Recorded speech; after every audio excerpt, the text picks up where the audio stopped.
Ce week-end, c'est l'Enduropal du Touquet. Quoi, tu ne connais pas? Allez viens, je te fais un récap des 5 choses à savoir sur la plus grande course de moto sur sable du monde qui fête ses 50 ans cette année.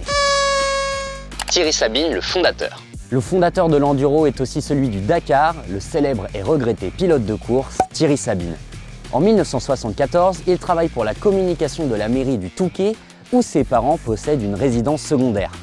Thierry Sabine convainc alors le maire de l'époque et lance la première course de moto sur sable d'Europe en plein cœur de l'hiver pour redynamiser la station balnéaire, trop calme à cette période. Et le 16 février 1975, 286 motards s'élancent sur les dunes pour le premier Enduropal de l'histoire. Les poireaux. À l'Enduropal du Touquet, les poireaux, tu connais? Non, pas le légume. Parmi les 1300 candidats, seuls 100 sont des professionnels, les autres, on les appelle les poireaux. Ce sont en fait tous les amateurs peu expérimentés qui se plantent dans le sable comme des poireaux. Pour les récompenser, il y a même un poireau d'or, un prix remis aux plus acharnés des amateurs, déguisement gadin solidarité, plusieurs critères sont pris en compte. Le all shot.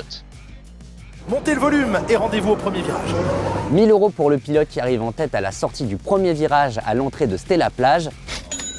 C'est ça le all shot. Certains préparent leur moto juste pour ce titre, pas si simple car le premier virage est à 6 km d'une longue ligne droite sur le sable à 160 km/h. Bon, nous sommes dans un tunnel, ça finit pas, ça me fait peur! Arnaud Demester, le recordman.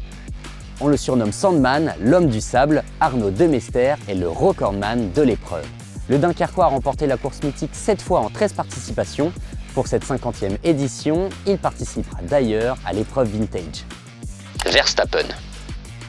Tu savais que Verstappen a déjà remporté 2 fois l'Enduropal du Touquet? Non, je ne te parle pas de Max Verstappen, le pilote hollandais quadruple champion du monde de Formule 1, mais bien d'Amandine, championne du monde de motocross 2024 et 7 fois championne de France. Vainqueur de la course en 2023 et 2024, la Belge tentera d'obtenir une nouvelle victoire ce week-end. 3 victoires en 3 ans, ce serait une grande première pour l'histoire de l'enduro féminin.